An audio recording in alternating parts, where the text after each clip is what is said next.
서예 역사상 가장 위대한 글. 사람들은 왜 이 작품을 걸작 중에 걸작이라 부를까요? 훗날 사람들이 우리가 남긴 글을 본다면 지금 우리가 옛사람의 글을 읽는 것과 다르지 않으니 참으로 더덥고도 슬픈 일이로다. 이 구절은 동진시대 서예의 성인이라 불린 왕이지가 남긴 난정집서에 나온 말입니다. 353년 봄날 작은 정자에서 선비들이 모여 흐르는 물에 술잔을 띄우고 시를 짓던 자리에서 탄생한 이 글. 단순한 기록을 넘어 자연의 아름다움 속에서 인생의 덧없음을 노래하고 삶과 죽음이라는 깊은 물음을 던지는 불후의 명작입니다. 오늘 우리는 난정집서 속에 담긴 울림을 하나씩 풀어가며 고전의 숨결을 함께 느껴보겠습니다. 먼저 원문을 따라가며 그 흐름을 느껴본 뒤 자세한 해설로 들어가 보겠습니다. 서기 353년 늦은 봄, 회계 산음의 난정에서 수계의식을 치렀다. 많은 현자들이 모였고 젊은이와 나이든 이들도 함께 자리했다. 그곳에는 높고 험한 산봉우리, 울창한 숲과 곱게 뻗은 대나무가 있었으며 맑은 물은 빠르게 흘러 좌우를 감싸고 있었다. 그 물에 술잔을 띄워 흘려보내고 모두가 그 곁에 줄지어 앉았다. 비록 악기의 연주는 없었지만 술잔을 주고 시를 읊는 것만으로도 깊은 정을 나누기에는 충분했다. 그날은 하늘이 맑고 바람은 부드럽게 불었다. 우주의 광대함을 바라보고 만물의 풍요로움을 굽어보며 눈과 귀로 즐거움을 다 누릴 수 있었으니 참으로 좋은 날이었다. 사람들은 저마다 다른 방식으로 세상을 살았다. 어떤 이는 뜻을 품고 방 안에서 도를 논했고 어떤 이는 기댈 곳을 찾아 육신의 구속을 벗고 방랑하기도 했다. 비록 추구하는 바는 달랐지만 잠시나마 자신을 찾으며 즐거워했고 늙음이 다가오는 줄조차 몰랐다. 그러나 사람이 어떤 목적에 이르면 곧 권태가 찾아오고 감정은 처한 상황에 따라 달라진다. 그러다 보면 저절로 감회에 젖게 된다. 예전에 즐겁던 일도 눈 깜짝할 사이에 지나가고 어느새 모두 옛일이 되어버린다. 그것을 떠올리면 감회를 일으키지 않을 수 없다. 삶의 길고 짧음은 결국 운명에 달려있고 마침내 끝을 맞이하게 된다. 옛사람도 말하기를 죽고 삶은 인생에서 가장 큰 일이다 하였으니 어찌 슬프지 않겠는가. 옛사람들의 글을 읽을 때마다 내 마음과 꼭 들어맞아 항상 탄식하고 슬퍼했으나 그 깊은 뜻을 다 알지는 못하였다. 이제 알겠다. 삶과 죽음을 하나로 보는 것은 헛된 말이며 장수한 이와 요절한 이를 같게 보는 것도 망령된 말이다. 후세 사람이 지금의 글을 본다면 이는 우리가 옛사람의 글을 보는 것과 같을 것이다. 아, 슬픈 일이로다. 그래서 그날 모인 이들을 차례로 적고 그들이 남긴 시를 함께 기록하였다. 비록 세상은 달라지고 사정은 변하더라도 감흥을 불러일으키는 까닭은 같다. 후세에 이 글을 읽는 이도 역시 감회를 느끼게 될 것이다. 이렇게 난정집서의 전체 흐름을 살펴보았습니다. 짧지만 그 안에 담긴 풍경과 사색이 느껴지셨을 것입니다. 이 순간 영상을 멈추고 그 여운 속을 잠시 거닐어 보셔도 좋겠습니다. 이제는 문장을 하나씩 짚어가며 그 속에 담긴 의미를 더 자세히 살펴보겠습니다. 영화 9년 세제개축 모춘지 초 회우회계 산음지 난정 수계사야. 영화 9년 개축년 늦은 봄의 초입에 회계 산음의 난정에서 수계의식을 행하였다. 이 구절에서 말하는 영화 9년은 곧 서기 353년을 가리킵니다. 개축년은 60갑자의 해 이름입니다. 왕이지와 여러 선비들이 모인 곳은 회계 산음의 난정, 즉 난초가 가득한 정자였습니다. 그들이 모인 이유는 수계라는 전통 행사 때문이었습니다. 수계란 음력 3월 3일 물가에서 몸을 씻어 애군을 막고 시와 술을 나누며 교류하던 의식이었습니다. 9년 필지 소장암집 여러 현자들이 모두 모였고 젊은이와 나이든 이들도 함께 자리했다. 난정에는 당대에 뛰어난 선비들이 빠짐없이 모였습니다. 나이가 많은 이들뿐 아니라 젊은이들까지 세대를 넘어 모두가 한자리에 어울렸습니다. 차지유승 산줄령, 무림수죽. 이곳에는 높은 산과 험준한 봉우리, 울창한 숲과 곱게 자란 대나무가 있었다. 난정이 있던 그 자리에는 웅장한 산새가 병풍처럼 둘러있고 그 아래로는 울창한 숲과 곱게 뻗은 대나무 숲이 펼쳐져 있었습니다. 왕이지가 이런 풍경을 굳이 적어둔 이유는 이 모임이 단순히 사람들만의 교류가 아니라 자연과 더불어 어우러진 풍류의 자리였음을 보여주기 위함입니다. 우유청류격탄, 영대좌우, 또 맑은 물이 세차게 흘러 좌우를 비추며 감싸고 있었다. 난정의 풍경은 산과 숲으로 끝나지 않았습니다. 그 옆으로는 맑은 물이 세차게 흘러 정자 주위를 마치 빛나는 허리띠처럼 감싸고 있었습니다. 고요한 산과 숲이 배경이었다면 흐르는 물은 그 자리에 생동감을 불어넣어 준 것이죠. 인이위류상, 곡수. 그 물을 끌어 술잔을 띄워 흐르게 하고 굽이진 물길을 만들었다. 그 맑은 물을 그대로 두지 않았습니다. 일부를 끌어다가 사람들 앞을 굽이치며 흐르도록 만들었죠. 작은 도랑처럼 휘어진 물길이 생겼고 그 위에 술잔을 띄웠습니다. 술잔이 물결을 따라 흘러내려와 내 앞에 멈추면 그 순간 술을 마시고 시를 읊어야 했습니다. 자연의 흐름에 술과 시를 맡기는 놀이, 바로 유상곡수라 불리는 풍류였습니다. 열좌기차, 수무사죽 관현지성, 일상일영, 역조기창 서유정. 차례로 앉아 비록 악기의 성대한 연주는 없었으나 술 한 잔과 한 수의 시로도 깊은 정을 나누기에는 충분하였다. 사람들은 차례로 둘러앉았습니다. 비록 거문고나 피리 같은 성대한 연주는 없었지만 술 한 잔과 시 한 수만으로도 마음을 나누기에는 충분했습니다. 술과 시, 그것만으로도 깊은 교류와 풍류가 이루어졌던 것이죠. 시이랴, 철랑기청, 해풍화창. 이날은 하늘은 맑고 기운은 청명하며 은혜로운 바람은 화창하였다. 그날의 하늘은 맑고 푸르렀습니다. 공기는 청명했고 부드러운 봄바람은 온화하게 불어왔습니다. 마치 자연이 그들의 모임을 축복하듯 더할 나위 없이 좋은 날씨였습니다.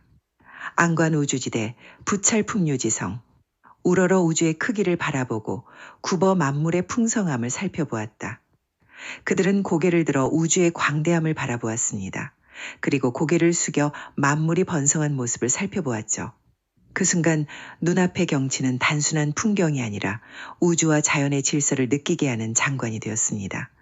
소이 유목빙회, 조기극시 청지호, 신가락이야. 그러므로 눈을 놀리고 마음을 펼쳐보는 것과 듣는 즐거움을 다 누리니 참으로 즐거운 날이었다. 눈은 경치를 즐기고 마음은 한껏 자유로웠습니다. 보는 즐거움, 듣는 즐거움이 모두 충만하니 참으로 즐거운 날이 아닐 수 없었습니다. 부인지상여, 부왕일세, 혹취제회포, 오원일실진에, 혹인기소탁, 방랑형의 지회. 사람들이 서로 어울려 한 세상을 살며 혹은 가슴속 생각을 취하여 방 안에서 깨달음을 말하고 혹은 의탁할 곳을 따라 육체를 벗어나 방랑하기도 했다. 사람들은 저마다 다른 방식으로 한 세상을 살아갑니다. 어떤 이는 가슴속 뜻을 붙들어 방 안에서 깨달음을 말하기도 하고 어떤 이는 몸을 맡길 곳을 조차 세속을 벗어나 자연 속을 방랑하기도 합니다. 삶의 길은 서로 다르지만 모두 같은 한 세상을 함께 살아가는 이들이죠. 수치사만수, 정조부동, 당기 흔우소우, 잠드고기, 쾌연자족, 부지로지장지. 비록 취향과 선택은 천차만별이고 고요함과 동적임은 다르나 그 만남을 기뻐하며 잠시 자신을 얻어 기뻐하니 늙음이 장차 오물 알지 못했다. 사람들의 취향과 성격은 저마다 달랐습니다. 조용한 이도 있었고 활달한 이도 있었습니다. 그러나 그날의 만남 속에서 모두가 잠시 자신을 찾고 마음껏 즐거움을 누렸습니다. 늙음이 다가오는 줄도 모를 만큼 그 순간은 충만한 기쁨으로 가득했습니다. 급기소지기권, 정수사천, 감개계지에. 그러나 어떤 일에 이미 권태를 느끼게 되면 감정은 일에 따라 옮겨가고 감개가 이에 매이게 된다. 사람들의 취향과 성격은 저마다 달랐습니다. 조용한 이도 있었고 활달한 이도 있었습니다. 그러나 그날의 만남 속에서 모두가 잠시 자신을 찾고 마음껏 즐거움을 누렸습니다. 늙음이 다가오는 줄도 모를 만큼 그 순간은 충만한 기쁨으로 가득했습니다. 향지소은, 부황지간, 이위진적, 유불능불, 이지흥회. 예전에 즐겁던 일도 눈 깜짝할 사이에 이미 옛 자취가 되고 그래도 그것을 생각하며 감회를 일으키지 않을 수 없다. 즐거운 순간도 눈 깜짝할 사이에 지나가 버립니다. 금세 과거가 되고 옛 자취로 남죠. 그러나 그것을 떠올리면 마음속에는 여전히 감회가 일어나게 됩니다. 황수단수와 종기우진. 하물며 삶의 길고 짧음은 변화에 따라 끝내 다음에 이른다. 하물며 인생의 길고 짧음이란 결국 자연의 이치에 따르는 것. 언젠가는 모두 끝을 맞이할 수밖에 없습니다. 고인운, 사생역대의 기불통제. 옛사람이 말하기를 죽고 사는 것은 또한 큰일이다. 하였으니 어찌 아프지 않겠는가. 옛사람도 이렇게 말했습니다. 죽고 사는 것은 인생에서 가장 큰일이다. 정녕 어찌 슬프지 않겠습니까? 매람석인 흥감지유, 약하빌개, 미상불림 문차도 불능유지우회. 옛사람이 감흥을 일으킨 까닭을 볼 때마다 꼭 내 마음과 맞는 것 같아. 그를 대할 때마다 탄식하며 슬퍼하지 않은 적이 없으나 그 뜻을 마음속에 온전히 헤아리지는 못하였다. 옛사람이 글에서 슬픔을 토로한 까닭을 볼 때마다 마치 내 마음과 꼭 들어맞는 듯 했습니다.